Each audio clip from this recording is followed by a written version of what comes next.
At 36, Mara Ellison had no home, no job, and barely enough money left to keep gas in the old minivan she had been sleeping in for 11 weeks.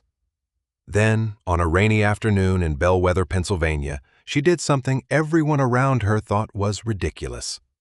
At a municipal auction, Mara spent $27 on a forgotten bookbindery that had been abandoned for decades, a crumbling brick building with a leaking roof, dead electricity, rotting floors, and rusted machines nobody wanted. The auction officer laughed when her bid became the only one. A man standing nearby warned her that tearing the place down would probably cost more than she had earned in years. But Mara wasn't dreaming about restoring it or making money. She bought it for one simple reason that night. For the first time in nearly 3 months, she might have a roof over her head. Then, while trying to move an old bookbinder's desk away from the rainwater dripping through the ceiling, Mara discovered a ledger jammed inside a hidden drawer. 2 pages near the back had been carefully glued together. When she separated them, an envelope slipped onto the floor. Written across the front were 6 words that made her stop breathing. For Ellen's child, if she ever comes back. Ellen was Mara's mother's name. Her mother had been dead for 3 years, and as far as Mara knew, she had never set foot inside this forgotten shop. But what Mara found inside that envelope would force her to question everything her mother had told her about their family, and reveal why someone had worked very hard to keep one final document hidden for nearly 40 years. Before we go back to the beginning, tell me where you're listening from today and what time it is where you are. I always love seeing how far these stories travel. So leave your city, state, or country and the time in the comments below. Wherever you are, whether you're starting your morning, taking a quiet afternoon break, or listening late at night, I hope you're having a peaceful and beautiful day. And if you enjoy stories about ordinary people, forgotten places, and secrets that can change a life, subscribe to the channel so you don't miss the next one. Now, let's go back to the morning when Mara Ellison woke up in the driver's seat of her minivan with $27 standing between her and a building nobody else wanted. Mara Ellison woke before sunrise because the cold had found its way through the blanket again. For a few seconds, she stayed curled behind the steering wheel of her minivan, listening to rain tap against the windshield and trying to remember which parking lot she had chosen the night before. Then she saw the faded sign beyond the glass, Bellwether Municipal Services, and remembered. 11 weeks. That was how long the van had been her bedroom, kitchen, closet, and last reliable possession at 36.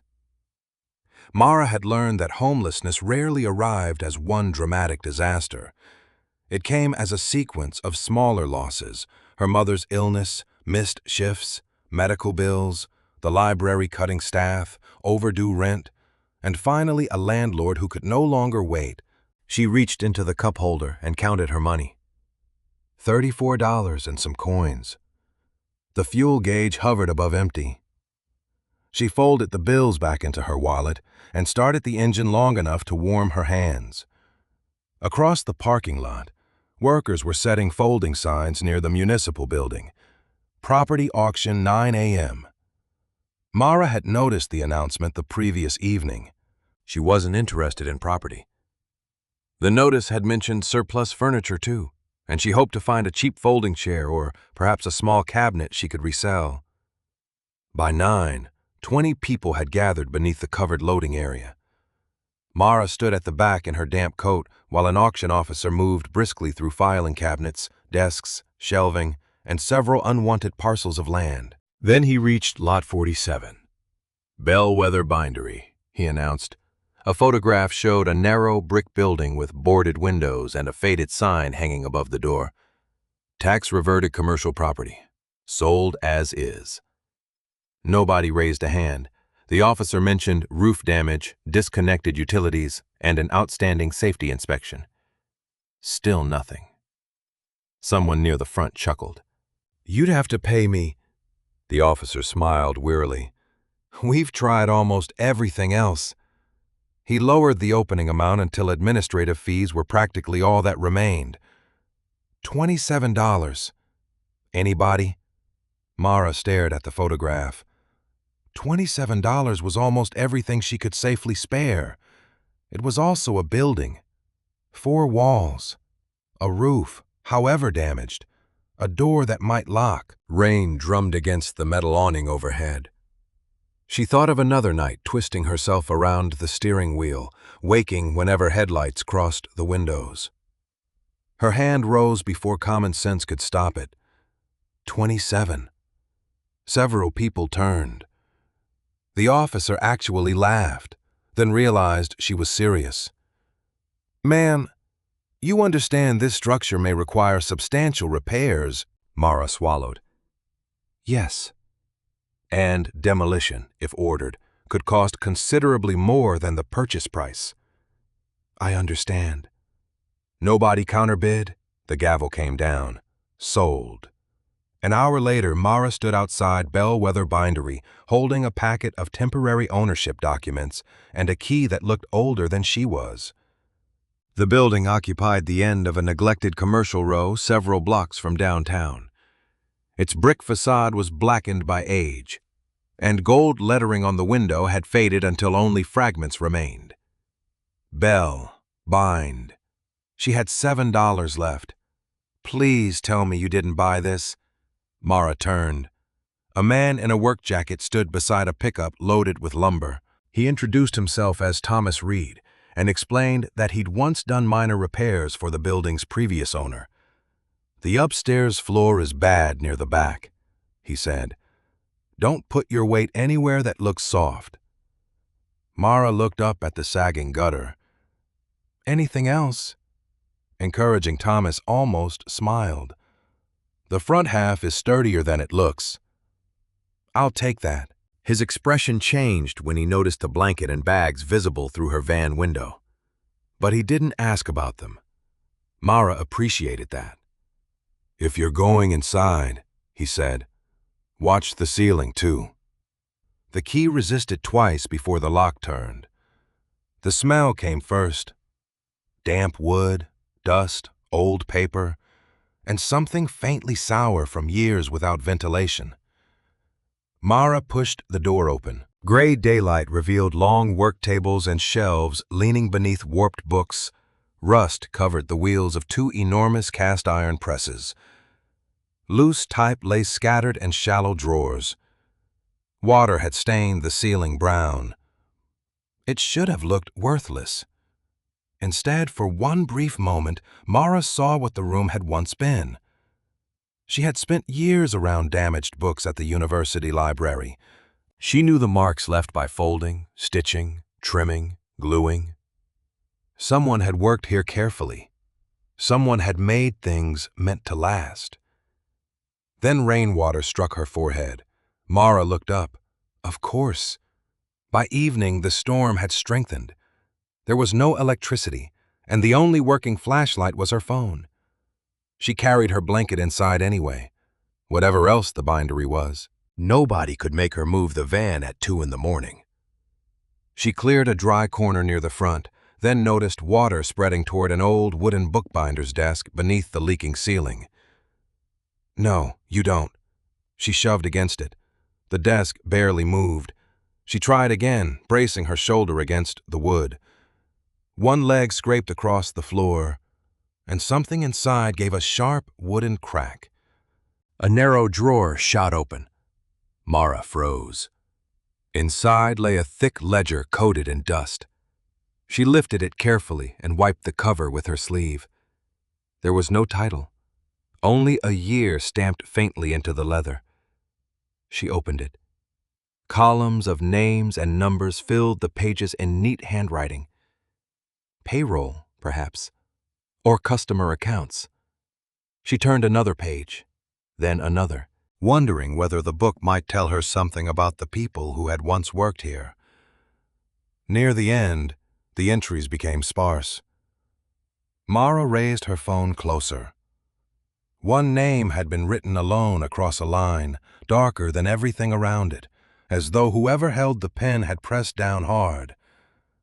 Her breath caught. She read it once, then again. Ellen Allison. Mara lowered herself slowly into the chair beside the desk. Ellen Allison had been her mother's name. Her mother had been dead for 3 years, and Mara had never told anyone in Bellwether who she was. For several minutes, Mara did nothing but stare at her mother's name. Rain tapped through the damaged roof behind her, striking the floor with the patient rhythm of a clock. Ellen Ellison. The handwriting was unmistakably deliberate, darker than the surrounding entries, yet there was no explanation beside it. Mara turned the ledger toward her phone light. The pages smelled of dust and old glue, familiar enough to pull her briefly back to the university library, where damaged books had once arrived on her work table with split spines and loose signatures. She had learned not to force old paper. Damage often happened because someone was too impatient to understand what they were touching. She examined the pages before and after Ellen's name. Most contained ordinary columns, dates, amounts, initials, but the final 2 leaves felt wrong beneath her fingers, too stiff, too thick. Mara angled the light across them. Along one edge ran a faint, glossy line. Adhesive.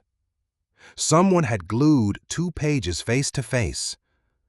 Her pulse quickened. She slipped the ledger into the driest drawer and closed it. Whatever was between those pages had waited years. It could wait until morning. She slept badly on the floor beneath her blanket, waking whenever the storm shifted or the old building creaked. By daylight, the leak had filled 2 buckets and a metal wastebasket she'd positioned beneath the worst drips. Her phone battery was at 14%. She needed power before curiosity. Mara was carrying one of the buckets outside when Thomas Reed's pickup stopped at the curb. He looked at the bucket, then at the roof. "Good first night, luxurious. You stayed here?" Mara hesitated. "I own it." Thomas didn't point out that ownership and habitability were different things. Instead, he opened the truck bed and removed an orange extension cord. The neighboring storefront had an exterior outlet belonging to a workshop whose owner, he explained, had agreed to let them use it temporarily.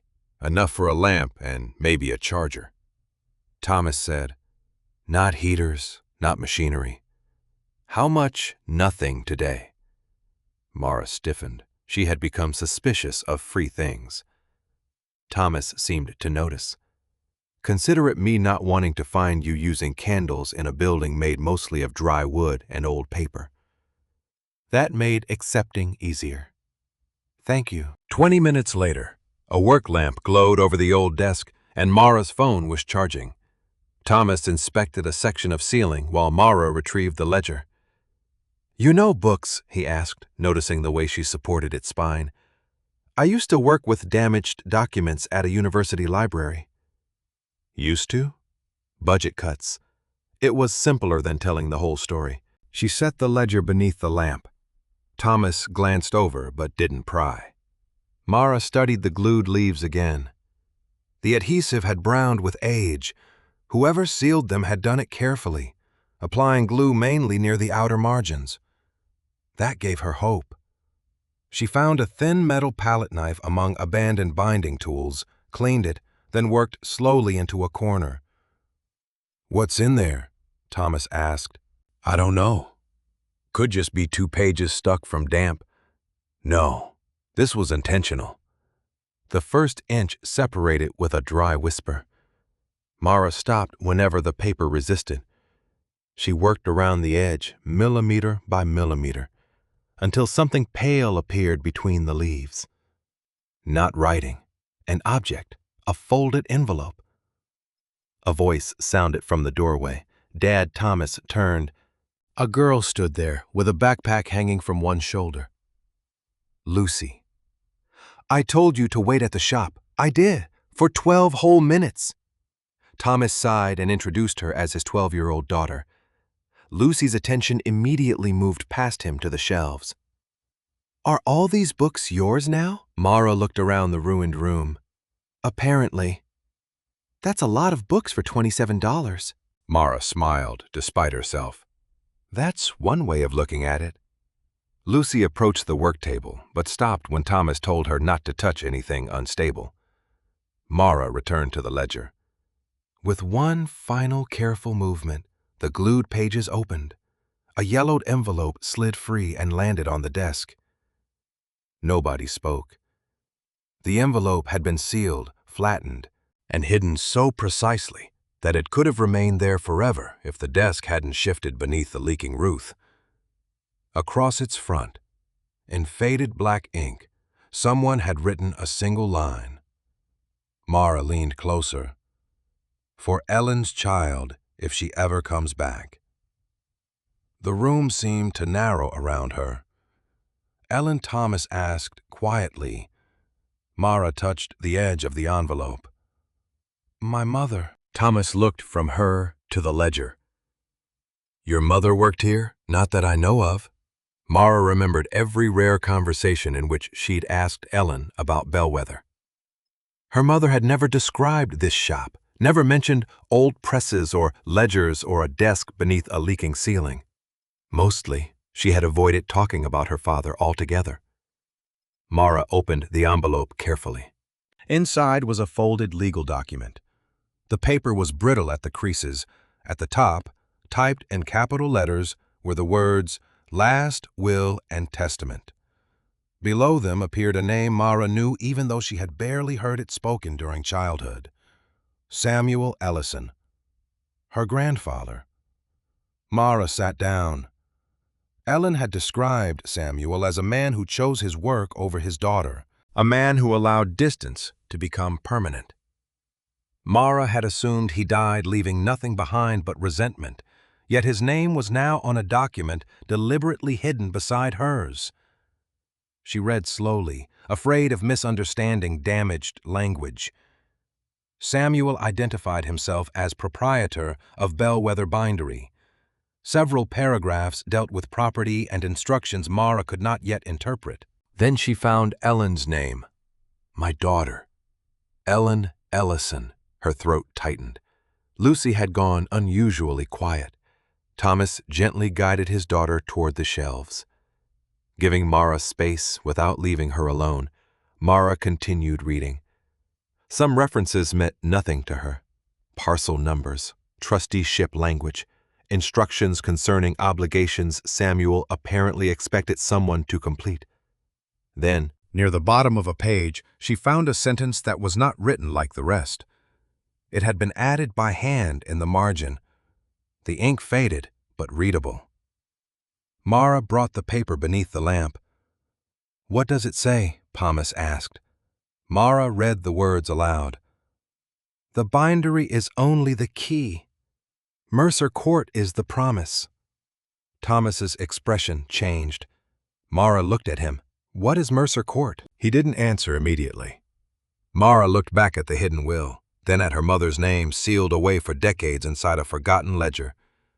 She had spent $27 because she needed somewhere to sleep. Now she was sitting inside a building her grandfather had once owned, holding a will nobody had ever told her existed, pointing toward a place she had never heard of in her life. Mercer Court. By 10 the next morning. Mara was standing beneath the fluorescent lights of the Bellwether County Courthouse with Samuel Ellison's will sealed inside a clear document sleeve she had found among the bindery's old conservation supplies. She had barely slept. Each time she closed her eyes, she saw the handwritten sentence again.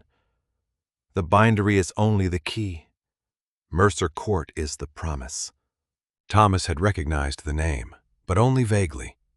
Mercer Court, he told her, was an old residential section behind the former mill district, though he knew nothing that explained Samuel's reference to it. Mara needed records, not guesses. At the probate counter, a clerk with silver-framed glasses listened while Mara explained that she was looking for the estate file of Samuel Ellison, approximate year of death, 1989. The clerk searched the county database, then disappeared into a records room. Mara waited with both hands wrapped around the document sleeve. Part of her still expected someone to tell her the paper meant nothing. Another part, the part she was afraid to trust, had begun imagining that her mother had been left something important. Maybe even something that could explain why Ellen had spent decades refusing to talk about Bellwether. The clerk returned, carrying a thin file. Samuel Ellison. This should be it. Mara sat at a public research table and opened the folder. The first pages were routine notices and property records. Then she found the probate summary. She read it twice. Decedent Samuel Ellison, status intestate, no valid will located. Mara stared at the sentence. That's impossible. The clerk looked over from the counter. Mara carried the file to her. If someone died intestate, that means there wasn't a will. It means no valid will was admitted to probate. Mara showed her the document sleeve without removing the paper. What if there was one? The clerk's professional expression sharpened. Then you'd want an attorney to determine exactly what you have. A copy, draft, executed original, those distinctions matter. But the court never received this. I can only tell you what's in the file. Mara returned to the table. Her grandfather's estate record was surprisingly small for a man who had owned a commercial building.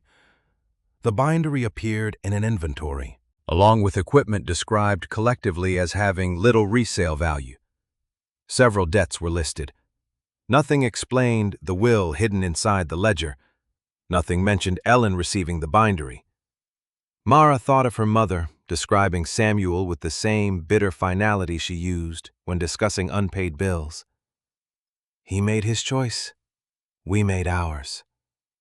Had Ellen known about a will and rejected it? If so, why hide it? Mara forced herself back to the records. Can I search property by owner? She asked. The clerk showed her a terminal used for archived parcel indexes. Mara entered Samuel Ellison's name. Bellwether Bindery appeared quickly. The ownership dates matched what she expected. She then searched Mercer Court. The results were messier. Instead of one property, the name appeared across numerous historical parcels, small residential lots divided among different addresses and owners. Mara wrote down numbers from the will and compared them with the index. Some corresponded to Mercer Court parcels. Others had changed designations over time. Why would one person's will list pieces of different properties? She asked. The clerk leaned over the notes. Could be ownership interests, liens, transfers. You'd need the underlying records to know. Can I see those? Some, not all today. She pointed toward a request form. Older documents may be archived off-site. Another delay. Mara glanced at the clock and thought about the bindery's leaking roof, her $7 remaining, and the absurdity of spending a morning researching property she might not own while having almost no money for food. Yet leaving felt impossible. For the first time since her mother died, Ellen's silence no longer seemed empty. It seemed filled with something Mara had never been allowed to hear. She copied the probate summary and several parcel references as she gathered her papers. A man's voice behind her said. Samuel Ellison. Mara turned. The man was near 70, neatly dressed in a charcoal jacket, with silver hair and a leather portfolio tucked beneath one arm.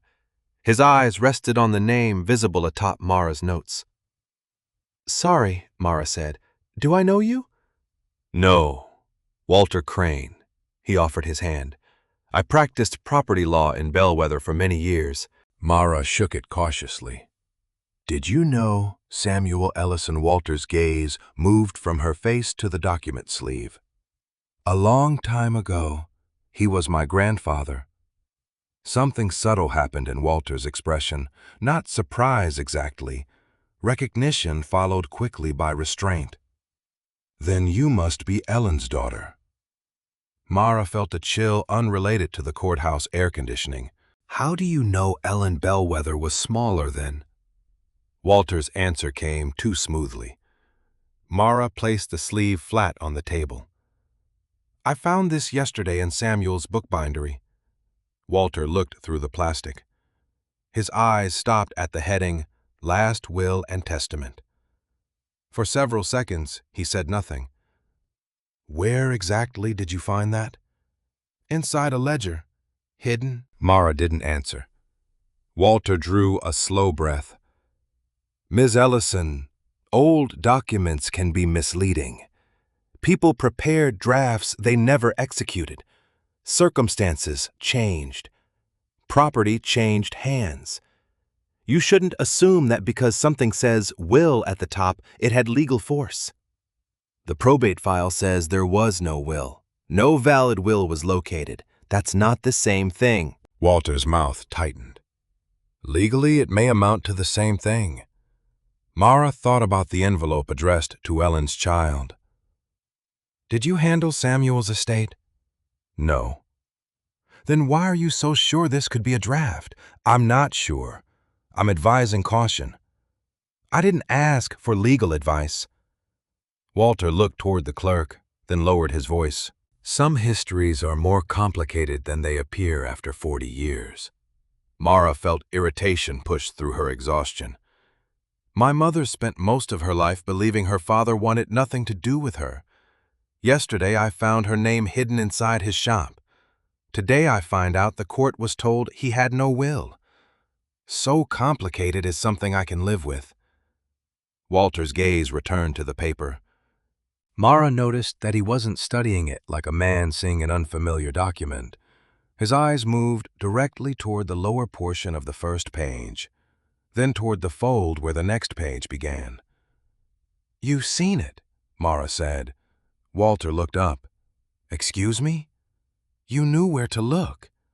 I practiced law for decades. Legal documents follow patterns. Mara pulled the sleeve closer. Have you seen this will before? He hesitated. It lasted perhaps 2 seconds, but it was long enough. The courthouse noises seemed suddenly distant. Keyboards clicking, a copier running, someone speaking quietly at the counter. Walter's shoulders lowered. You should have the document examined before making accusations. That's not an answer. He glanced at Samuel's signature visible through the sleeve. No, Walter said quietly. It isn't. Mara waited. Walter closed his portfolio, and when he spoke again, the careful distance had disappeared from his voice. Yes, he said. I've seen that paper before. Mara stared at him. Then why does Samuel Ellison's probate file say no will existed? Walter Crane did not answer Mara's question. He only gathered his portfolio closer, glanced once more at the document sleeve, and said, Be careful what you assume from incomplete records. Then he walked away before Mara could stop him. She watched him cross the courthouse lobby and disappear through the front doors, leaving behind more uncertainty than she had arrived with. By the time Mara returned to Bellwether Bindery, the rain had stopped, but cold water still dripped from the damaged ceiling into the buckets she had placed beneath the leaks. Thomas was near the front window measuring a warped section of trim. You look like the courthouse charged admission by the bad news, he said. Mara set her papers on the old work table.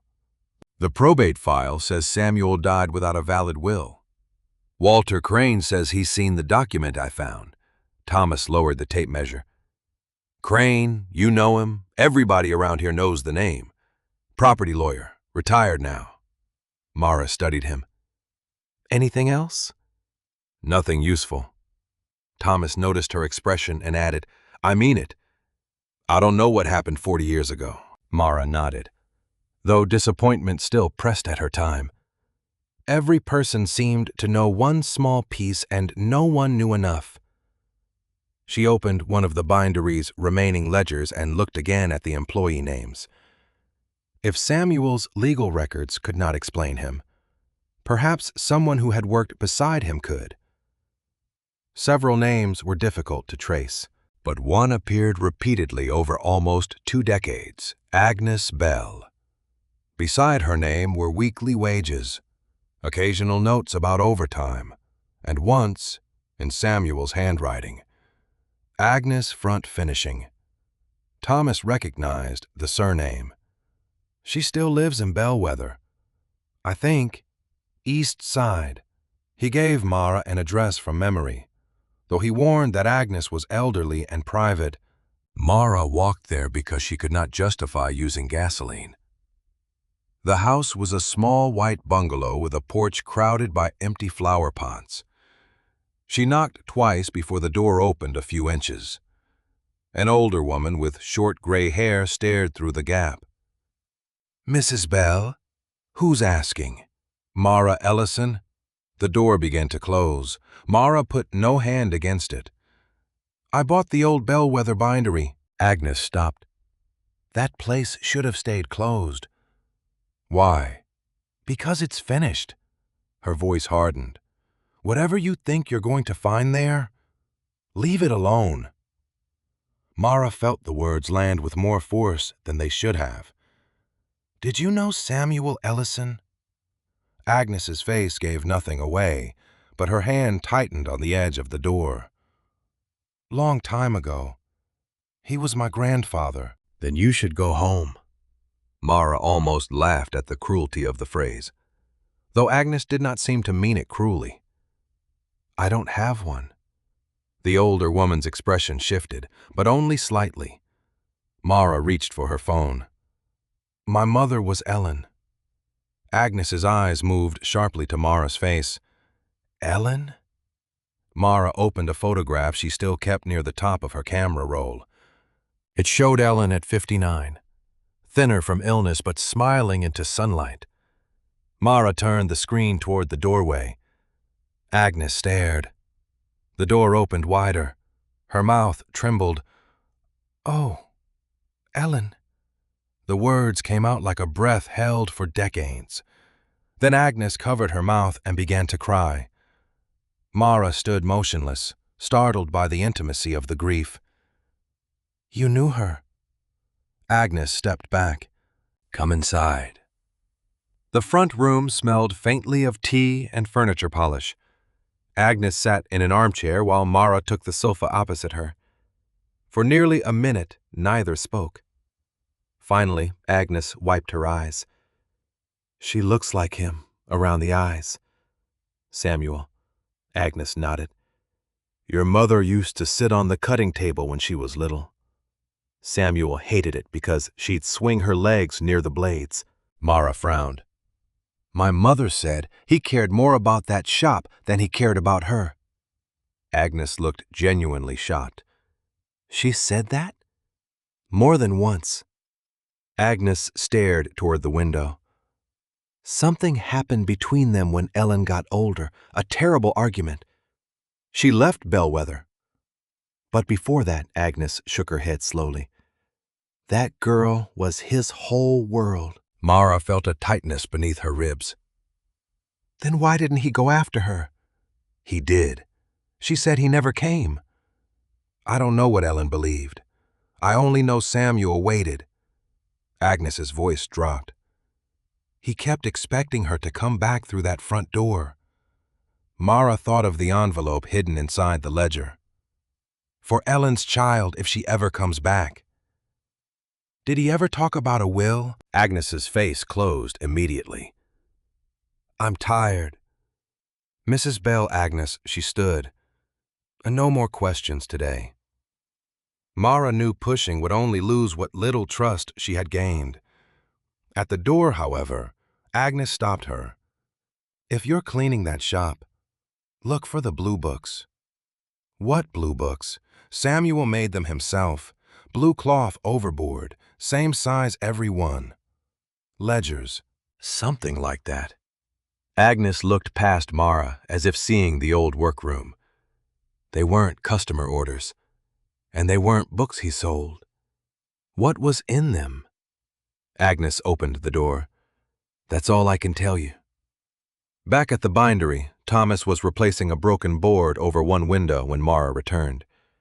Lucy sat on an overturned wooden crate with a school book open on her knees. "Did you find the lady?" she asked. "I did," Mara told Thomas only the essentials. Agnes remembered Samuel, remembered Ellen, and had mentioned blue books. She did not repeat the older woman's tears. Those felt too personal to spend casually. They searched the accessible shelves before dusk, but found only damaged account books, repair tickets, paper samples, and stacks of old bindings. Lucy, bored with her homework, wandered toward one of the cast-iron presses. "Stay this side of the tape," Thomas warned. "I am." She crouched without crossing the boundary. "Why are there numbers under here?" Mara looked over. "What numbers?" Lucy pointed beneath the press bed. Someone had written a sequence in grease pencil along the wooden support beneath it. Mara crouched beside her and copied the numbers onto scrap paper. There were 6 groups, each formatted similarly. Thomas leaned closer. "Those look familiar." "Parcel numbers?" Mara asked. "No," he frowned. "Addresses." Mara pulled out her courthouse notes. Mercer Court had been divided among small residential parcels. She compared one notation with an address she had copied from the property index. It matched. Then another, and another. Every number beneath the press corresponded to an address in Mercer Court. Mara ran her fingers along the underside of the support and found a final line, partly hidden beneath decades of grime.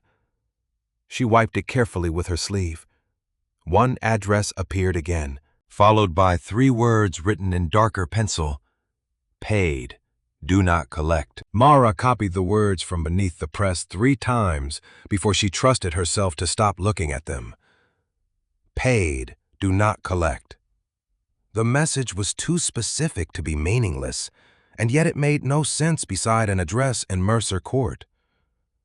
Thomas crouched near the wooden support, studying the grease pencil marks. "Could be old bookkeeping," he said. For what Mara asked: "Rent, repairs, deliveries." "You tell me. It's your grandfather's shop." The words should have sounded ordinary, but they landed strangely. Her grandfather's shop.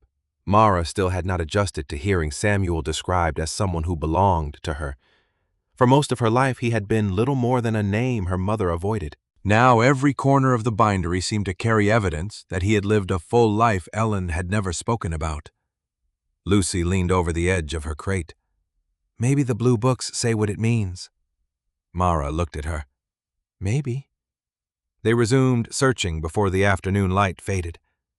Agnes had said the books were bound in blue cloth, all the same size. Mara checked shelves first, then drawers, then the storage cabinets along the rear wall.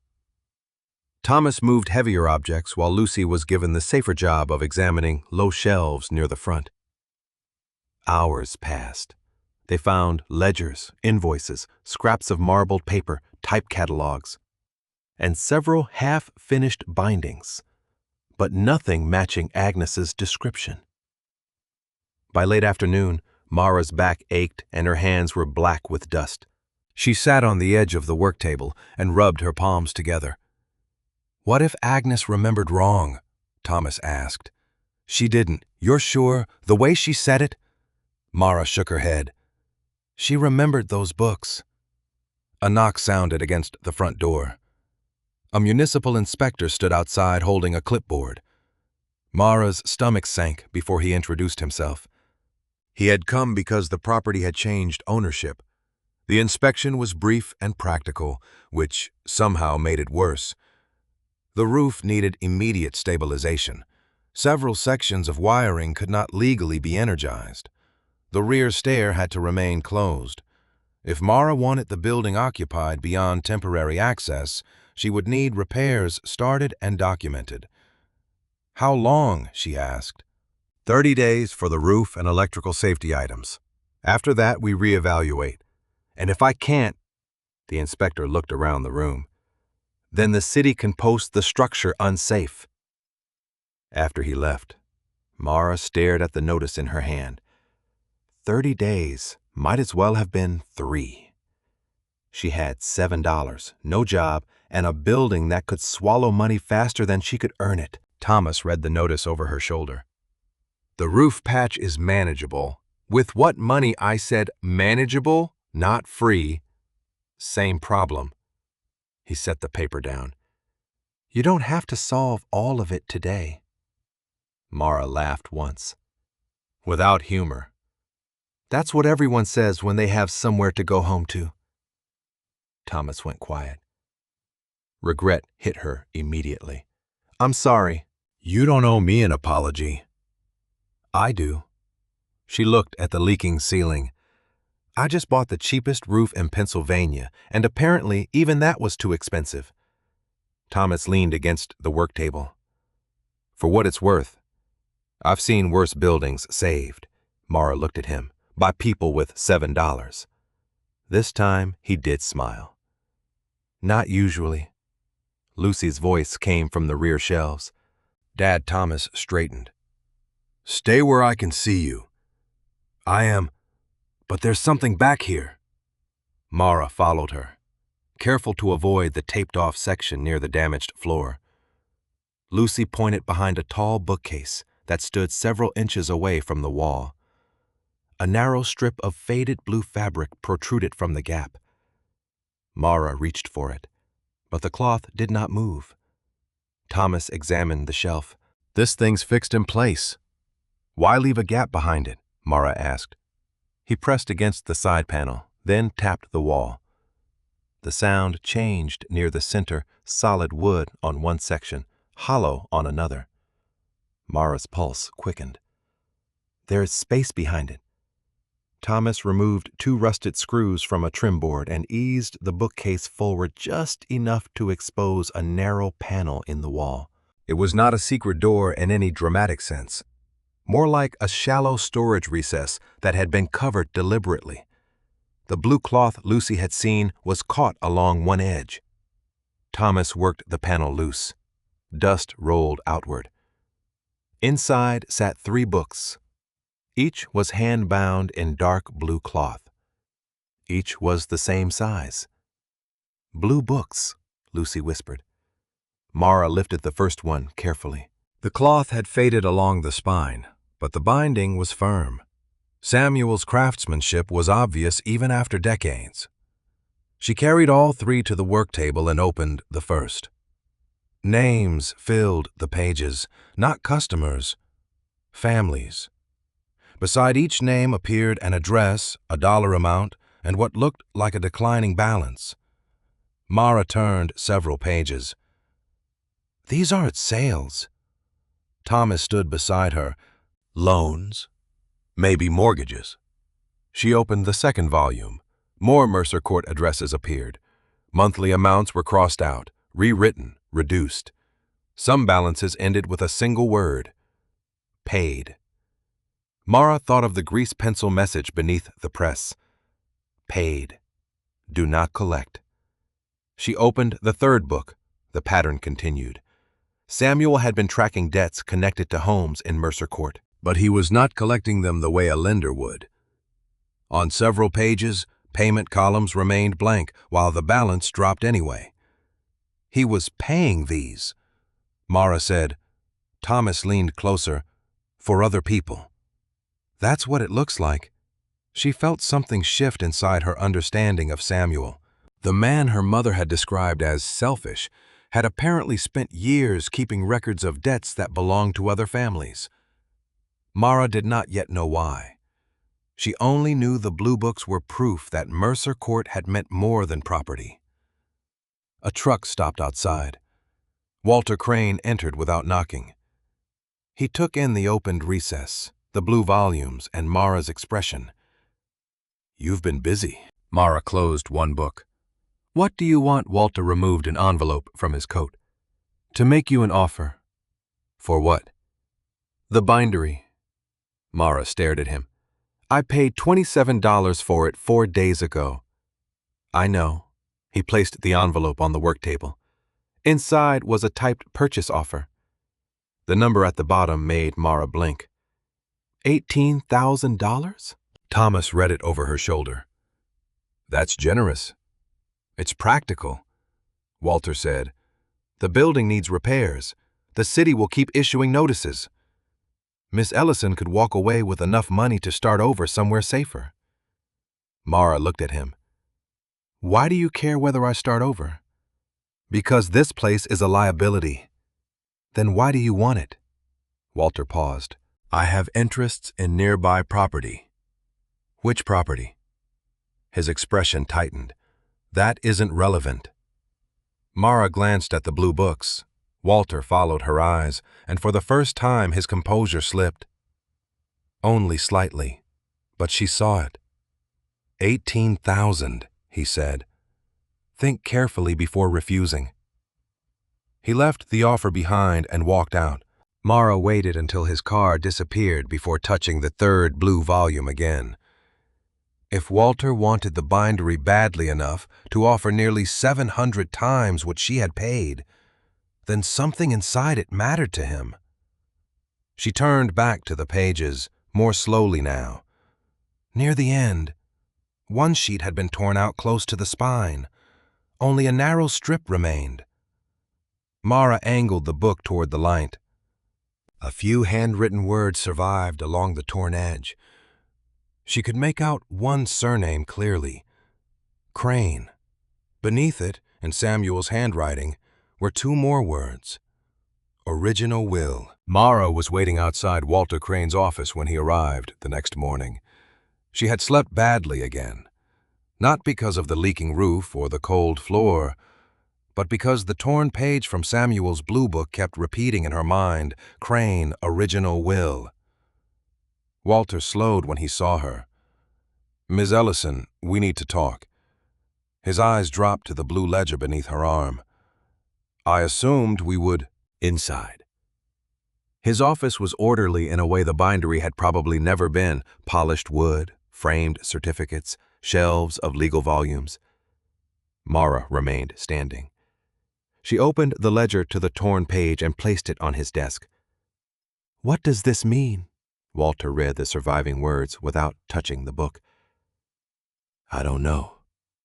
Your name is Crane. So was my father's. And you told me you'd seen Samuel's will before. Walter sat slowly. My father represented Samuel on property matters. Did he prepare the will? I didn't say that. Did he have the original? Walter's jaw tightened. You're drawing conclusions from half a sentence on a damaged page. Then give me the other half. I can't, or you won't. Walter looked at her for a long moment. Those are not always different things. Mara felt anger rise. My mother died believing Samuel wanted nothing to do with her. I found a will addressed to her family inside his shop. The court says no will existed. And now his private ledger connects your family to an original will. You know something. Knowing that a document once existed and knowing what happened to it are separate matters. What happened to it, I don't know. Do you expect me to believe that Walter's voice remained controlled? Believe whatever you choose. But if you intend to accuse my father or me of concealing a legal document, you will need more than a torn ledger page. Mara closed the blue book. Then I'll find more. For the first time, something resembling worry crossed his face.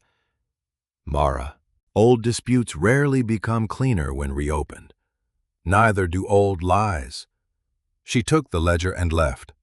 Thomas was repairing temporary flashing along the bindery's front roofline when she returned. Mara told him what Walter had said while he climbed down the ladder. So he admitted nothing. Thomas said, he admitted just enough to avoid admitting anything. That's what lawyers are good at. You sound like you want me to stop. Thomas set his tools down. I sound like I want you to be careful. Walter wants me to be careful too. I'm not Walter. Then stop talking like him. Thomas went still. Mara regretted it immediately. But frustration carried her forward. Everyone keeps telling me to slow down, be careful, don't assume anything. Meanwhile, I'm sleeping in a condemned building and finding pieces of my mother's life that somebody buried for 40 years. I'm trying to help you keep the roof over your head. I know, do you? His voice stayed quiet, which made the question harder. Mara looked away. Thomas picked up his toolbox. I'll finish the flashing tomorrow." He left without anger, but the distance bothered her more than an argument would have. That afternoon, Mara tried to work. She covered damaged books, moved supplies away from damp walls, and studied the blue ledgers until the numbers blurred. Nothing explained the torn page.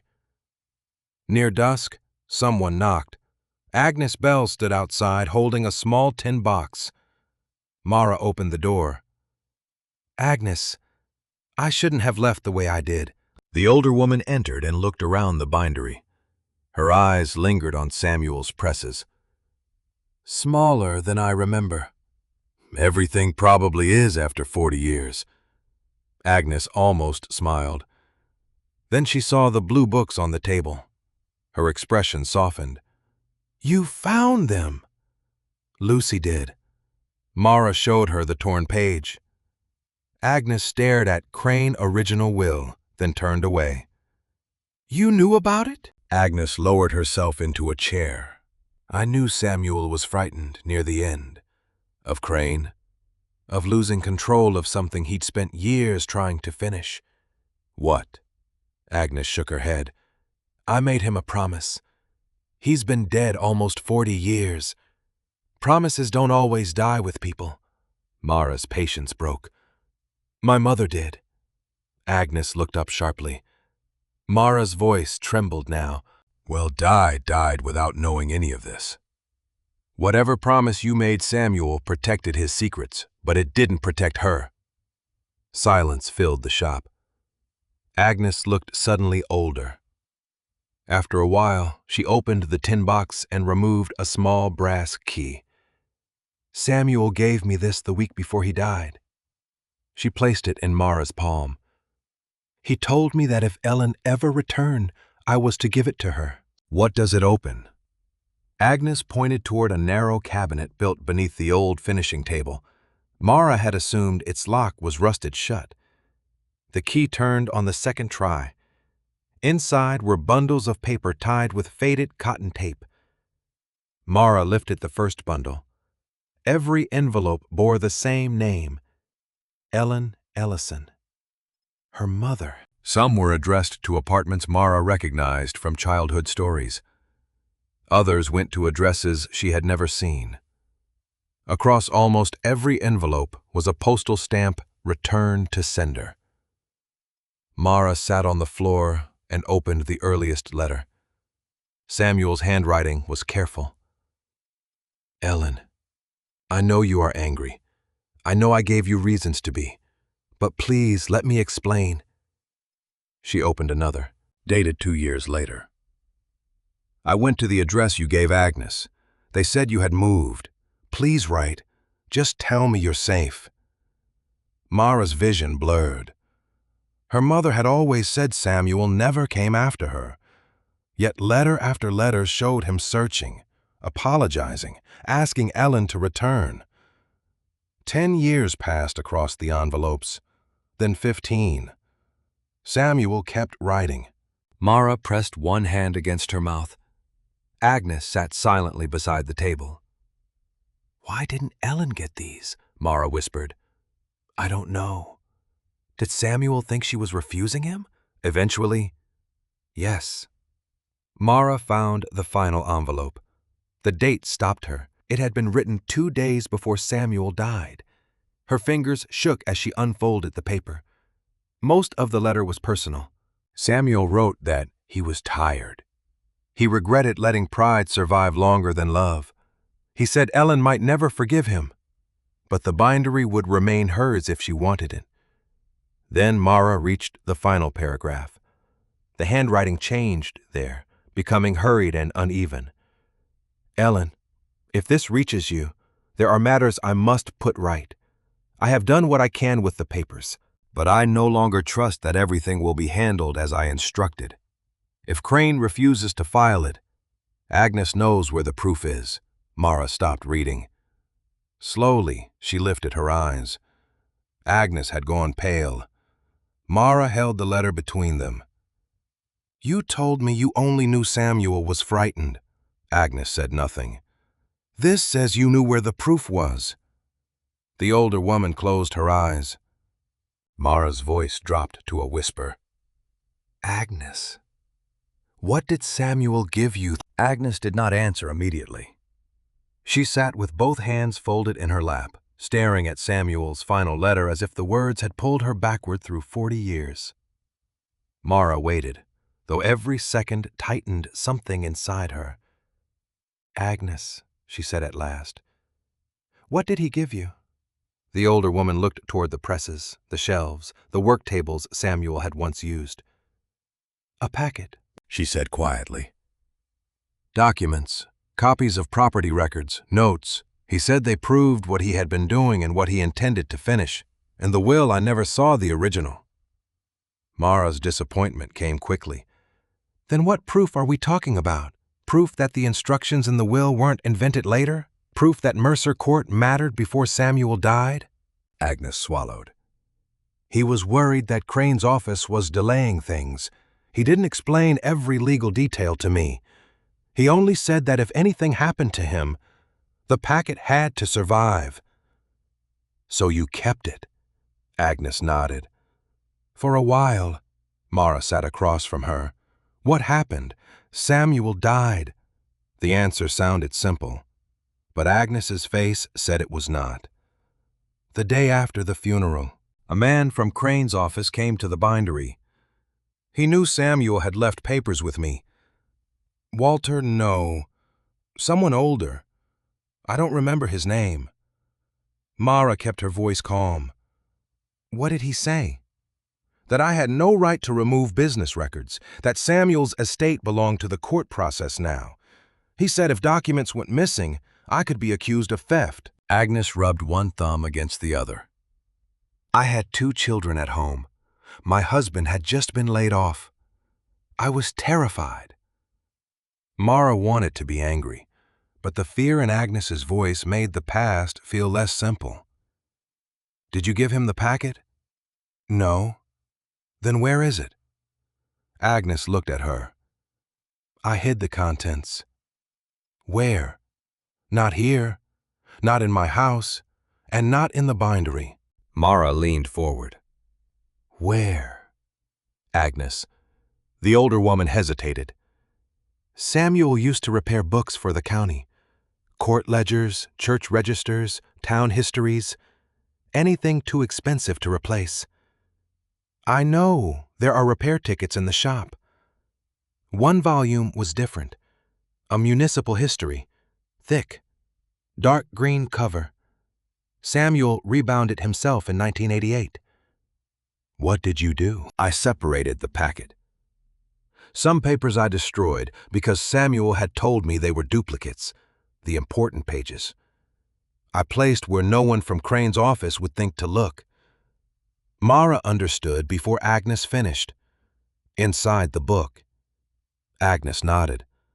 Between the new spine lining and the boards. Samuel taught me enough to hide them without changing the shape. And then you returned the book to the municipal records room. Mara stood so quickly the chair scraped behind her. Then the proof could still be there. If the book is...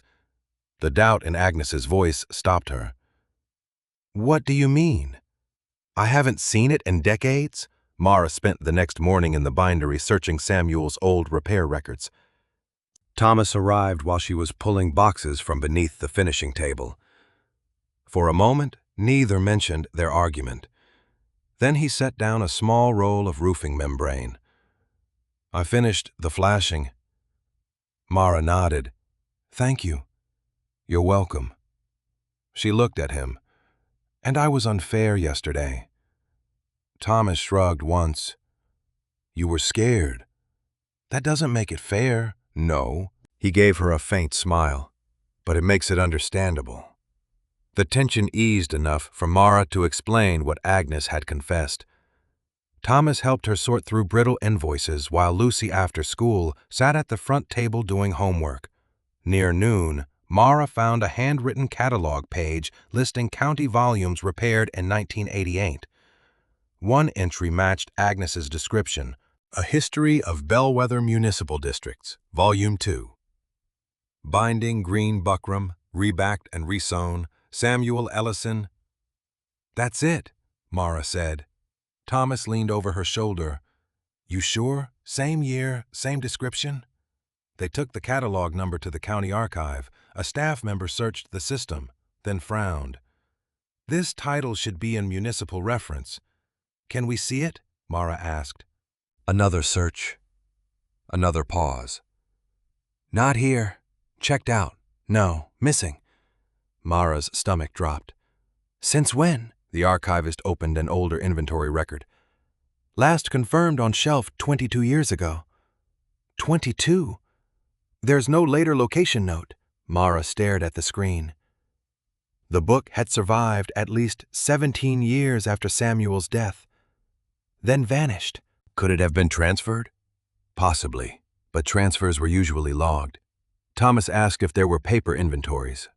The archivist brought out several boxes, and Mara spent 2 hours checking handwritten lists.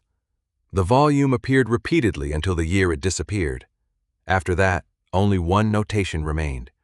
Missing search request, closed. No explanation, no destination, no name. By late afternoon, Mara felt the familiar exhaustion of chasing records that always seemed to end one step before an answer. Back at the bindery, she spread the photocopied catalog pages across the table.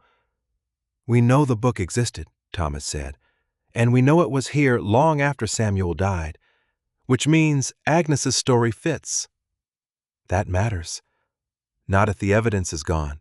Lucy looked up from a damaged children's book she had been examining. What book are you looking for? Mara showed her the catalog description. Big green municipal history, probably plain cover, volume 2. Lucy frowned. Does it have gold lines on the spine? Mara looked at her. Maybe. Why, and a little number near the bottom? Probably a call number. Lucy sat straighter. I've seen one like that. Thomas gave her a skeptical look. Where? That lawyer's office? Mara's pulse quickened. Walter Crane. Lucy nodded. When Mom had papers signed last year, Dad took me there. Thomas's expression changed at the mention of his ex-wife, then quickly refocused. You remember a book from a lawyer's office? I was bored. There was a glass case near the waiting chairs. Old books inside. One was green and really thick. Mara took out her phone and showed Lucy the catalog notation again. Volume 2. Lucy squinted. I don't know about the number. Did it have a title? Something about Bellwether. I remember because I thought it was weird to put a town history behind glass like it was expensive. Thomas and Mara looked at each other. Are you sure it was Walter's office? Mara asked. Lucy nodded. The glass case by the window. Mara slowly folded the catalog copy. Samuel's municipal history had disappeared from county records 22 years ago. Agnes claimed the proof had been hidden inside that exact volume. And Lucy believed she had seen a matching book displayed behind glass in Walter Crane's office. Mara did not sleep much that night. Every time the bindery settled around her, she saw the same image in her mind. A thick green book behind glass in Walter Crane's office. The simplest choice would have been to walk in the next morning and demand it. The angrier part of her wanted exactly that. But she had spent enough time around records to know that anger did not make evidence easier to recover. Sometimes it made people hide it more carefully. So she called Agnes first, by noon. Agnes was sitting at the old finishing table with a sheet of paper in front of her. Mara had written down everything she remembered saying about Samuel's packet. I need you to sign this only if it's true, Mara said. Agnes read the statement slowly.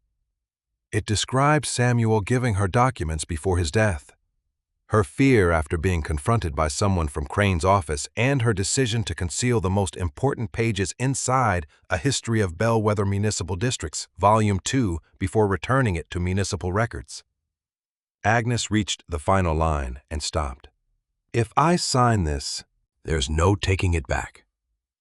I know, I should have spoken years ago. Mara looked at Samuel's returned letters stacked nearby. Then speak now, Agnes signed. Thomas drove Mara to the county archive that afternoon.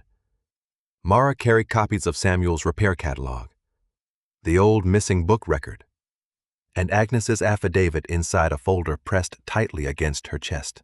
The county archivist read the affidavit twice. You're alleging municipal property may have been removed from records and is now privately held.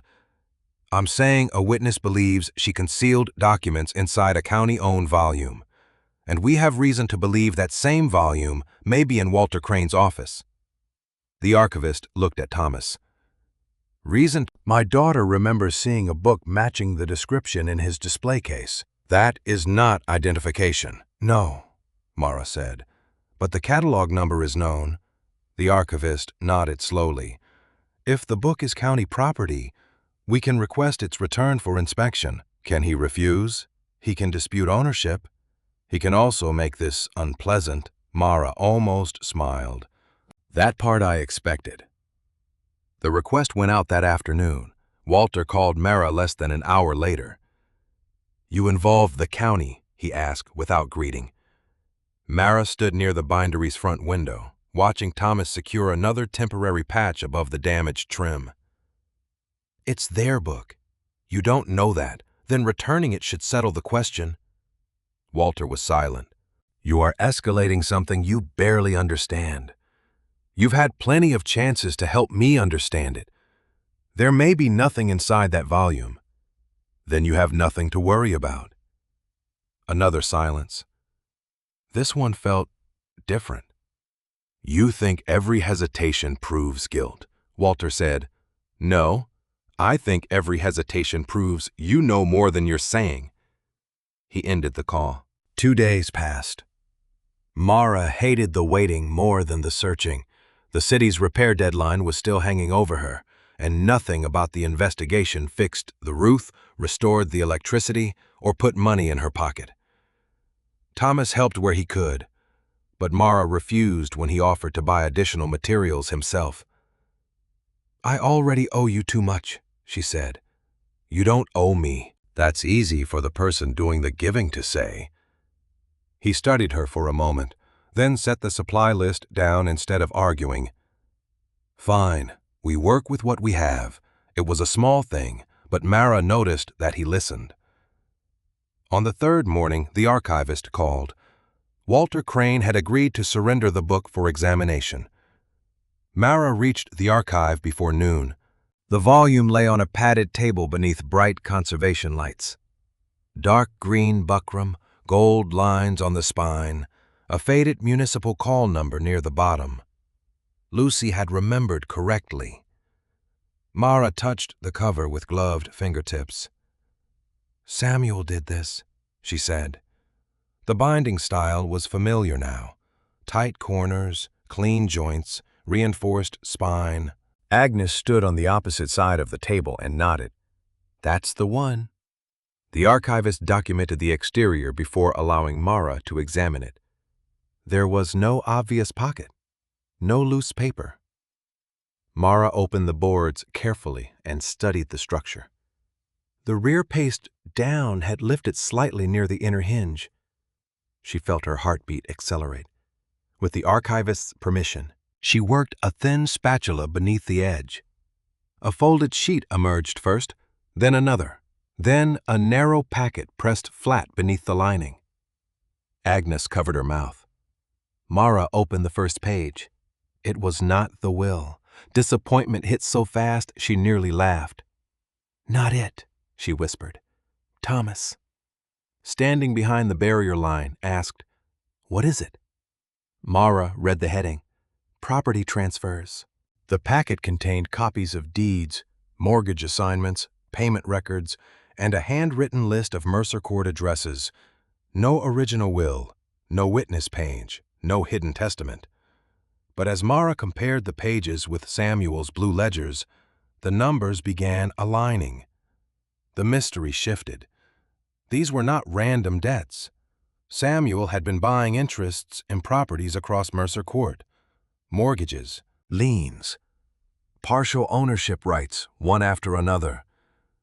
Why, Thomas asked when Mara explained if he wanted the houses, why keep writing paid beside people who weren't paying him?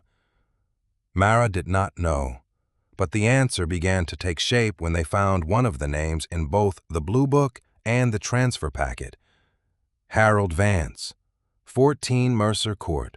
The archivist helped locate an old directory entry showing Harold still lived in Bellwether. He was 82 and answered the door with a cane. At first, he remembered little about Samuel. Then Mara mentioned the Bookbindery. Harold's face softened. Sam Ellison.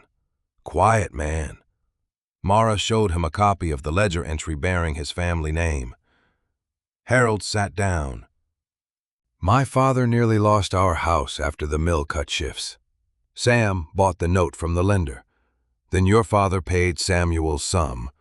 Harold shook his hand. Not all. What happened to the rest? Sam stopped asking. Mara leaned forward. Why would he do that? Harold looked toward an old photograph on the wall showing a row of narrow houses. He said those homes had already been paid for in ways banks didn't count. Mara waited. Harold gave a small, distant smile. He told my father, someday the deed should belong to the people who paid for the home with their lives. On the drive back, Mara said almost nothing. Samuel had not simply been collecting property. He had been trying to move ownership toward the people already living there. The Blue Books were not a record of what he intended to take. They were a record of what he intended to release. Back at the bindery, Mara spread the transfer list beside the county parcel notes from Chapter 3. Most of Mercer Court's old interests had eventually moved out of Samuel's name. Some properties had changed hands long ago, but one cluster remained unresolved in the archived records, the bindery itself, the courtyard behind it, and 6 adjoining houses on the edge of Mercer Court. Thomas traced the parcel boundary with one finger. Who claims those now? Mara checked the current ownership printout the archive had provided. Her stomach tightened. At the top of the page, beneath current claimant, was a company name she had never paid attention to before because it sounded ordinary. Crane Holdings. Mara looked toward the $18,000 purchase offer still lying unopened beneath a paperweight on Samuel's desk. Walter had not offered to buy the bindery because it was worthless. His family still claimed part of the property Samuel had spent years trying to protect. Mara placed 4 things on Walter Crane's desk the following morning: Agnes Bell's signed affidavit, Samuel's blue ledger, copies of the property records recovered from the municipal history, and the bundle of returned letters Samuel had written to Ellen. Walter looked at each one without speaking. Crane Holdings, Mara said. The bindery, the courtyard, 6 houses. Your family still claims an interest in all of them. Walter leaned back. Property ownership after 40 years is more complicated than one record. Then explain it. You need an attorney. I need the truth. Walter's gaze settled on Agnes's affidavit. Mara watched him read the paragraph describing the visit from Crane's office after Samuel died. His expression changed almost imperceptibly. She remembers someone threatening her, Mara said. She remembers hiding Samuel's records because she was afraid they'd disappear. Memory after 4 decades is not evidence of every conclusion you're making. The papers were exactly where she said they would be. Walter said nothing. Mara opened the blue ledger to the torn page. Crane Original Will. And this was written by Samuel. She placed one returned letter beside it and pointed to the final paragraph. If Crane refuses to file it, Agnes knows where the proof is. You told me you'd seen the will. Your father represented Samuel. Your family ended up claiming property connected to Samuel's plan. How much more do I need before you stop pretending this is coincidence? Walter's face had lost the polished patience she had seen at the courthouse. He looked tired. You think my father murdered Samuel? The question startled her. No, I never said that. People hear hidden will, disputed property, sudden death. They construct stories. Then tell me what actually happened. Walter looked toward the window. Samuel died of a heart attack. You're certain? I was there that night. Mara went still. Walter folded his hands. Not when he collapsed. Afterward? My father received a call because Samuel had been working through property matters with the firm. I was 29, barely established. I went with him to the bindery. Mara glanced around the immaculate office and tried to imagine Walter, young, standing where she now slept. What did you see? Samuel, on the floor near the finishing table? Agnes had already gone home. A neighbor had called for help. The paramedics tried to revive him. Walter's voice flattened. There was nothing suspicious about his death. What happened to his papers? Walter closed his eyes briefly. That is where the story becomes less comfortable. Mara did not move. Samuel had prepared a will. He continued, My father knew about it.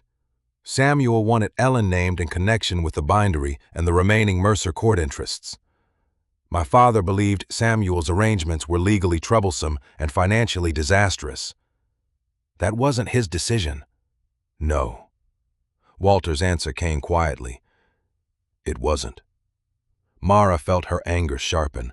Did your father take the will? Walter looked at her. Yes. The word seemed almost too small. Mara had spent days pulling evidence from walls, books, ledgers, courthouse files. One syllable confirmed what all of it had been pointing toward. He took the original from Samuel's papers that night. He already had access to it through the firm after Samuel died. He made sure it was not submitted for probate. And you knew? Walter's jaw tightened. Yes. You let the court declare Samuel intestate? I was 29 years old. My father owned the practice. I had debts, a new career, a family depending on me. He told me Samuel's plan would collapse anyway. He said Ellen had disappeared and no one could locate her. He said challenging what he'd done would destroy the firm and accomplish nothing. So you stayed quiet? Yes. Mara thought of Ellen's letters stamped "Return to Sender." My mother spent her life believing Samuel abandoned her. I didn't know that. You knew enough. Walter flinched. It was the first time Mara had seen him accept a blow without defending himself. Yes, he said. I knew enough. Mara paced once across the office, then turned. Why did Crane Holdings end up with the property after Samuel's estate was processed without the will? Various claims, liens, and interests were resolved over time. My father acquired some of them through entities he controlled, including the 6 houses, eventually. And you inherited those interests? Yes. Mara looked at the $18,000 offer she had brought with the other papers. That's why you wanted the bindery. Walter did not deny it. I wanted the matter contained. Contained. Mara almost laughed. That's what you call it. I'm not asking you to forgive the language. I'm not forgiving anything. She returned to the desk. Where is the original will? Walter's eyes moved to the document sleeve containing the hidden will Mara had found between the ledger pages. Not there. What you found is a carbon copy. Mara stared at him. It has Samuel's signature, a copied impression of it. Look closely. Mara pulled the document out far enough to examine the signature under the office lamp. She had been so focused on the words that she had never questioned the faint, uneven quality of the ink. But this proves what he intended. It helps, Walter said. It does not solve your legal problem. Why? Because the executed version had a witness page and notarial acknowledgement. The copy you found doesn't. Mara turned through the pages. She already knew he was right. The final page ended with Samuel's provisions, but there were no witness signatures. What did your father do with the original? Walter's face hardened with shame. Destroyed it. The room went silent. Mara felt as if something beneath her had disappeared. Then it's gone. One version is, she looked up. Walter hesitated. Samuel did not trust easily near the end. My father complained about that more than once. Samuel insisted on signing 2 executed originals. Mara's heartbeat changed. Walter nodded. My father had one. And destroyed it? Yes. Where was the other? Samuel kept it himself. Mara thought of the bindery, the cabinets presses, hidden ledger, blue books, shelves they had searched repeatedly. Did your father find it? No. Did you? No. Walter looked directly at her. That was why I recognized the paper at the courthouse. I thought for a moment you had found Samuel's second original. Mara looked down at the incomplete will she had carried so carefully from the bindery. It was evidence, but not the document she needed. Somewhere, at least once, another version had existed with witnesses, a notarial seal, and Samuel's complete instructions. Walter's father had destroyed one, Samuel had kept the other, and if Samuel had hidden everything else according to the habits of a bookbinder, then Mara had been searching his shop without understanding the most important question. The original will had never been found. Mara returned to the bindery carrying a problem that felt larger than the building itself. The copy she had protected so carefully was not the original. Walter's father had destroyed one executed will. Samuel had kept another. Somewhere, at least once, it had existed with witness signatures and a notarial seal. Thomas was already inside when Mara arrived, kneeling near the front wall with a pry bar and a stack of salvage boards. He looked up. How bad? Mara set her folder on the work table. Walter admitted his father kept the first original out of probate. Thomas straightened, admitted it, and destroyed it. He stared at her. Then what do you have, a carbon copy? Mara touched the sleeve containing the document.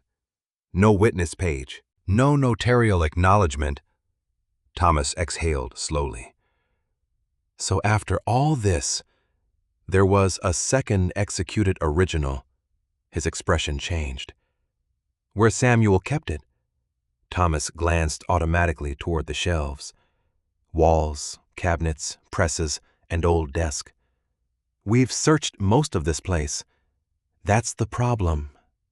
Mara looked around the room too. We searched like people looking for hidden papers. Thomas waited. Samuel wasn't just a man hiding papers, she said. He was a bookbinder. The thought had formed during the walk back from Walter's office, but now, standing among Samuel's tools, it felt obvious enough to embarrass her. The ledger had concealed an envelope between glued pages. The blue books had been handmade. The municipal history had carried records inside its binding. Samuel thought in boards, spines, cloth, paper, thread. If he wanted a document hidden and protected, he might not have put it in a drawer at all. Mara moved to the shelves. We look at bindings, anything handmade, anything thicker than it should be. Thomas nodded. Tell me what to check without damaging it. For the next hour, Mara examined old volumes one by one, while Thomas brought them from the safer shelves. Most were ordinary account books or abandoned repair jobs. Some had swollen from damp. Others were too thin to conceal anything. Lucy arrived after school and immediately wanted to help, but Mara gave her only the safest task, reading faded labels aloud from a stack on the front table. What are we looking for? Usually asked. A book that isn't really a book. Lucy seemed delighted by that. That's the best kind. Mara smiled, then returned to the shelves. By late afternoon, frustration crept in. Samuel had left hundreds of bound objects behind. Even with her experience, searching all of them carefully could take days. The repair deadline from the city still hung over her. The roof remained only temporarily stabilized. Her money had not magically improved because Walter finally told the truth. Practical life kept moving even while the past demanded attention. Mara sat on the edge of Samuel's desk and rubbed dust from her fingers. "Maybe Walter's father found the second one later," Thomas said. "Walter said he didn't. Walter has lied by omission for 40 years. True." Mara looked down at the desktop. The old binder's desk had started everything. Its hidden drawer had opened only because she tried to drag it out of the rain. The ledger had been there. The copy had been there. She stared at the scattered objects, still sitting where they had been when she first entered the building. A rusted bone folder, lengths of thread, a cracked glue pot, several unfinished books. One volume near the back edge caught her eye. She had noticed it on the first day, but dismissed it because it had no title and no finished cover. Just folded sections sewn together between temporary boards. Mara picked it up. It was roughly the size of the blue ledgers, but thicker than its page count justified. "Thomas." He came closer. "What?" Mara pressed lightly along the spine. The sewing was Samuel's style. Tight, even, deliberate. But the spine had an unusual stiffness beneath the lining. The book was unfinished. Yet someone had already added more structure than necessary. Mara turned it in her hands. Samuel never finished covering this. Lucy peered from the other side of the table. Maybe he got interrupted. Mara looked at the sewn text block. Samuel had died suddenly. The thought made the object feel different. Not like a discarded project, like work stopped mid-motion. Maybe. She carried it beneath the work lamp. "No one touches this until I know what's inside." Using the same thin spatula she had used on the glued ledger pages, Mara began lifting the temporary spine lining. She worked slowly, refusing to let urgency damage whatever Samuel had protected. The paper beneath released with a faint crackle. Thomas stood silent beside her. Lucy had stopped asking questions. A narrow cavity appeared between the reinforced spine and the folded sections. Mara's breath caught. She widened it carefully. Something pale was tucked inside.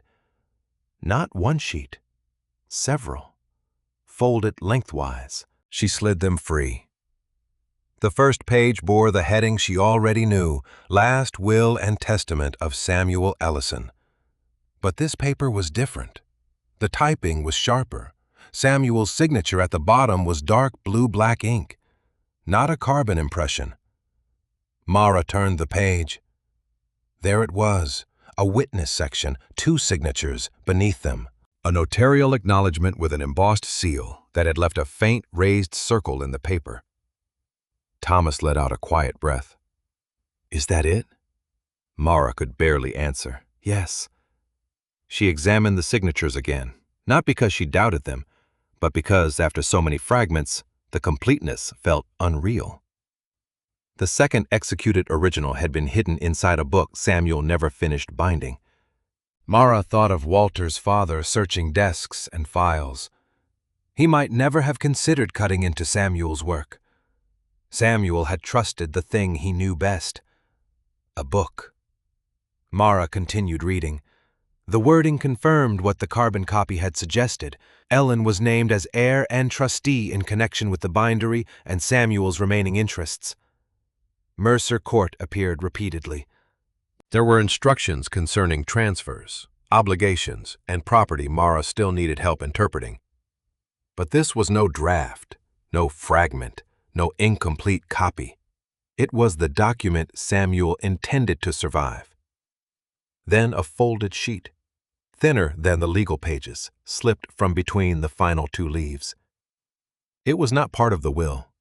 The top carried only one word in Samuel's handwriting. Ellen. Mara froze. "You okay?" Thomas asked. She nodded, though she wasn't. She unfolded the letter. Samuel's words were simple.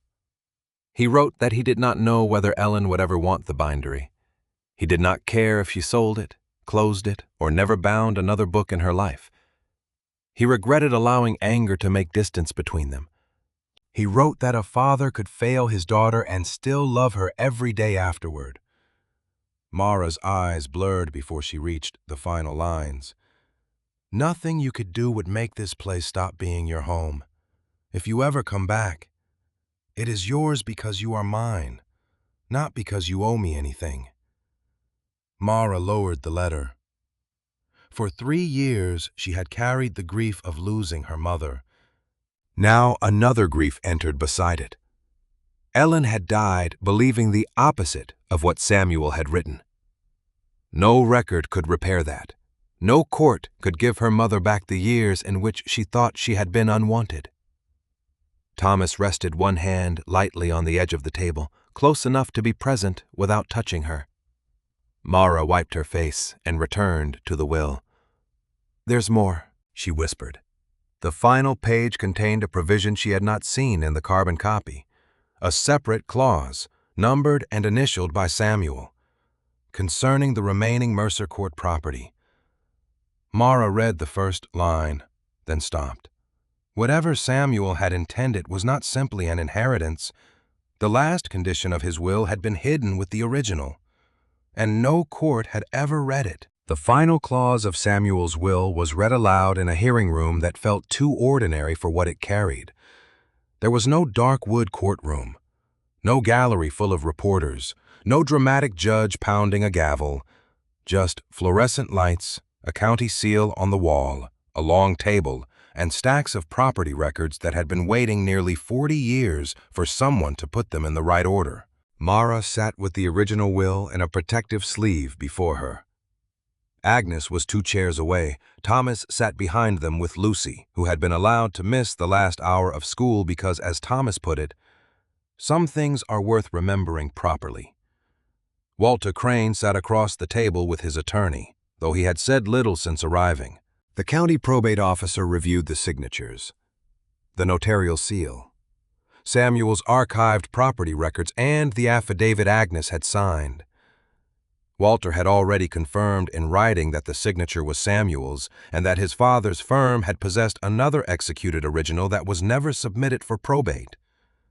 When the officer finally looked up, the room had gone so quiet Mara could hear the ventilation system ticking overhead. "Mr. Crane," she said, "you understand that your statement acknowledges knowledge of a prior executed will?" Walter's face was pale but composed. "Yes." "And that your father intentionally prevented that instrument from being filed?" A long pause. "Yes." Mara watched him say it without looking toward her. She had expected satisfaction when this moment came. Instead, she felt only exhaustion. Walter had spent decades protecting a choice made when he was 29, then built decades more silence around it until silence had become part of his life. The officer turned back to the papers.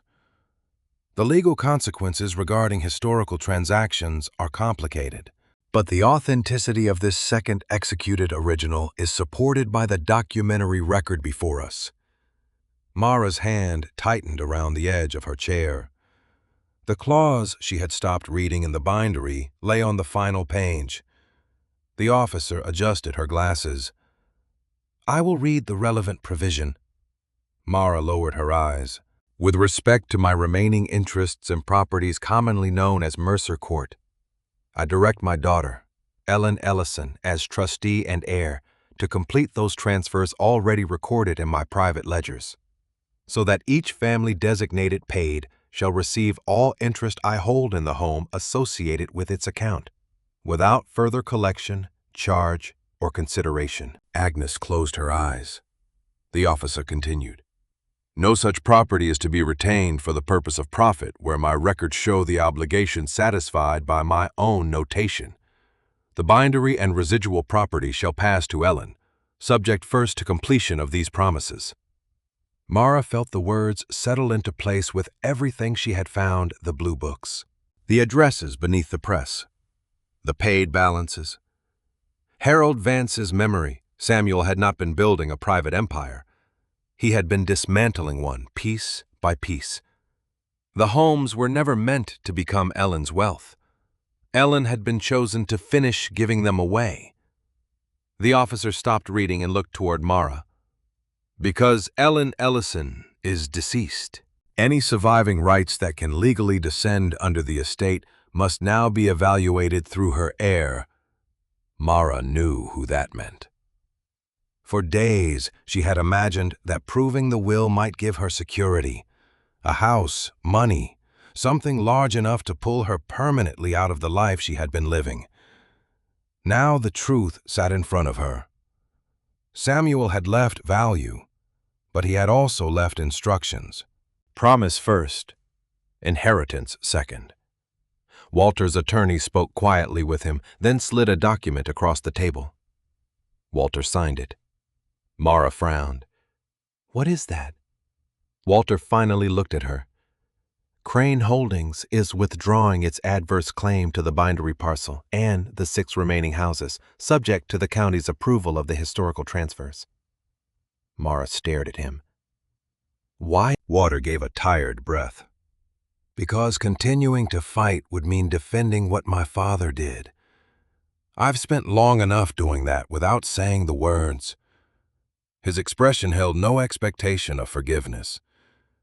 And because those houses were never supposed to be ours, the statement did not erase anything. But it mattered. The officer explained that the remaining transfers would take time to formalize and that some parcels had changed through generations of occupancy. Still, the path was clear enough now. Samuel's instructions could be honored where the records supported them.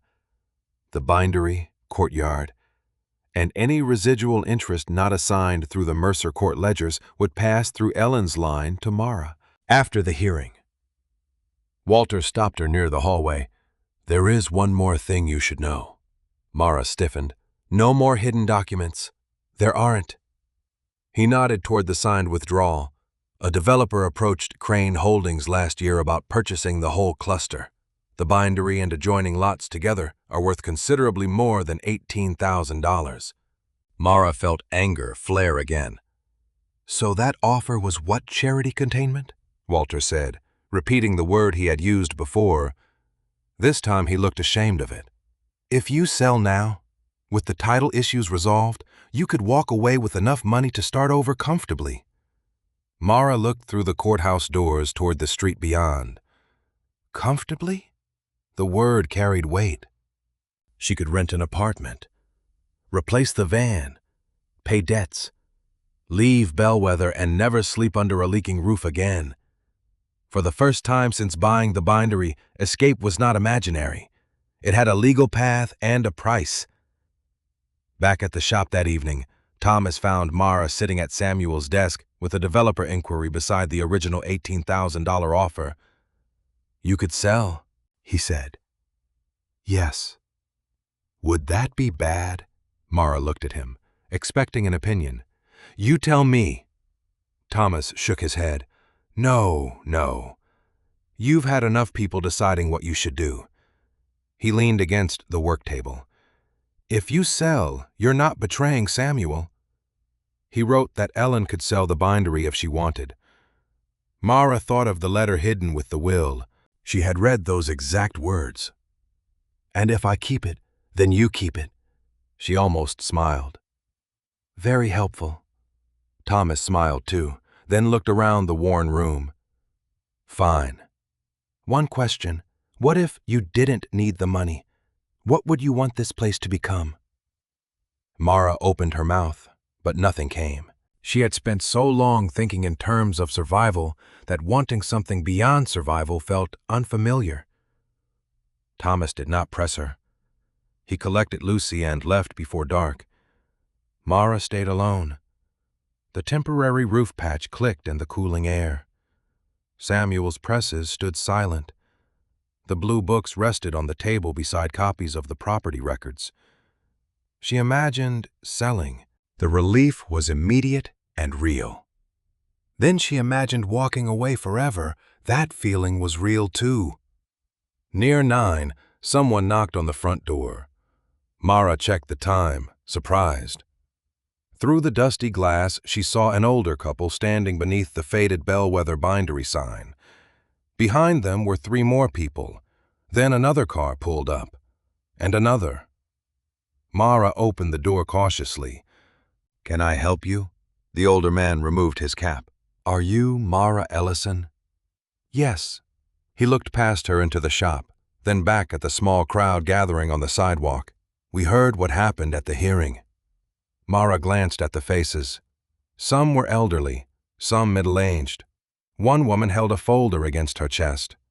Another man carried an old photograph. "Who are you?" she asked. The older man gave his name. Mara recognized the surname immediately. It was in Samuel's blue books. Then the woman beside him introduced herself. Another name from the ledger. Then another.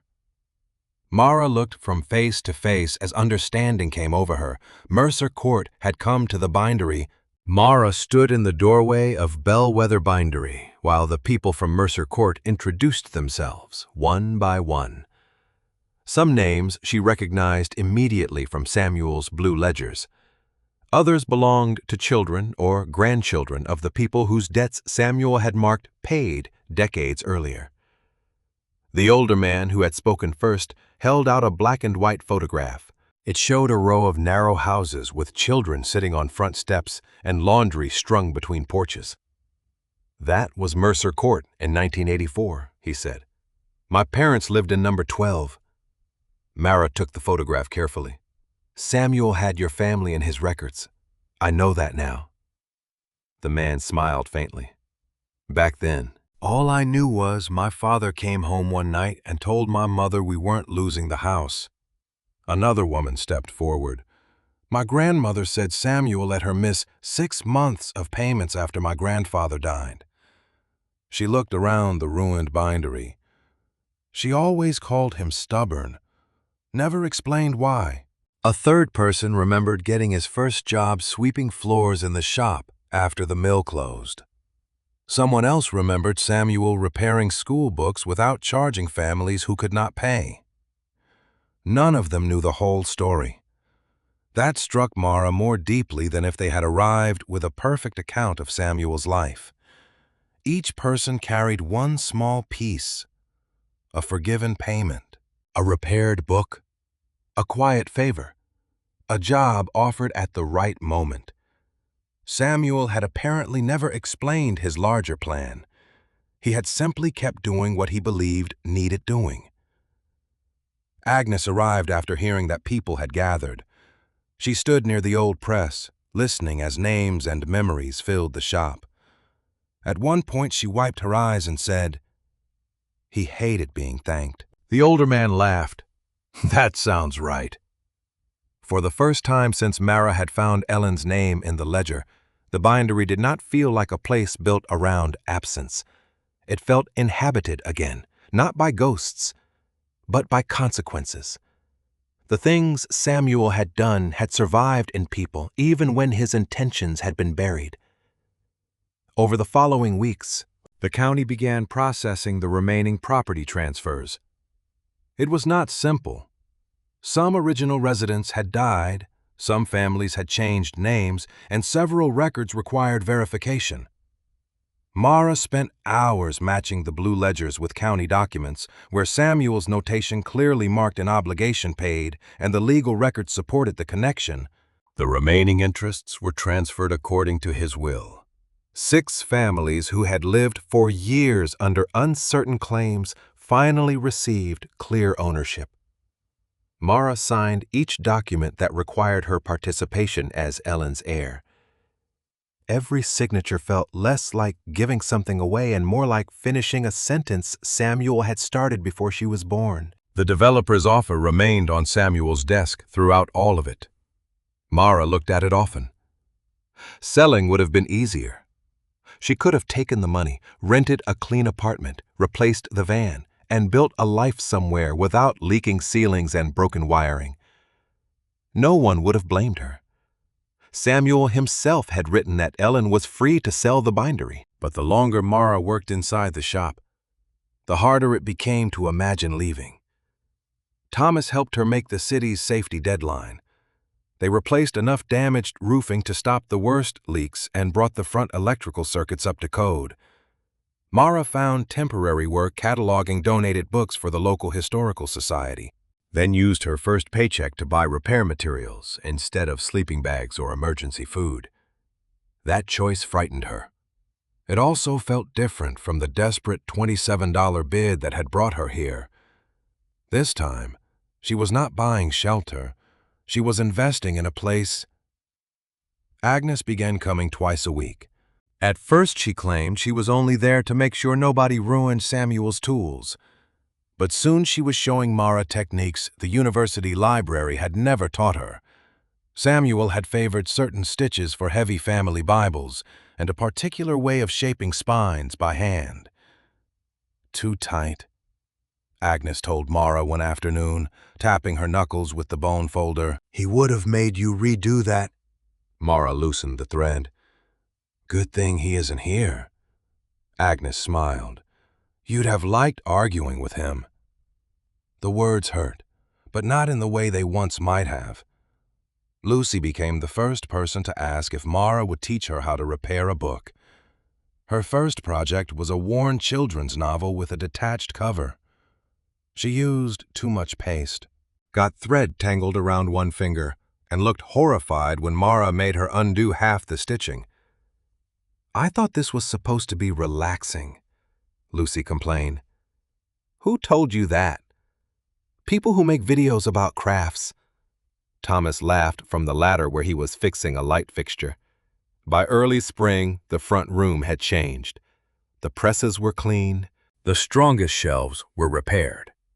One long table remained for binding work, while another held donated books and mismatched chairs.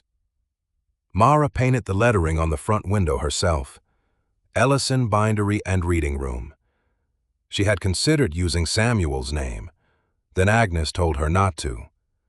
"He left the place to Ellen," she said. "Ellen left you here, whether she knew it or not." "Let the name belong to all of you." The opening was small. No ribbon cutting, no newspaper crowd. Mercer Court families brought food. The Historical Society donated repair work. Parents came with torn picture books.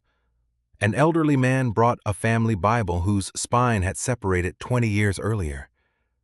Mara charged what she could, repaired some things for free, and set aside one corner where anyone could sit and read without buying anything.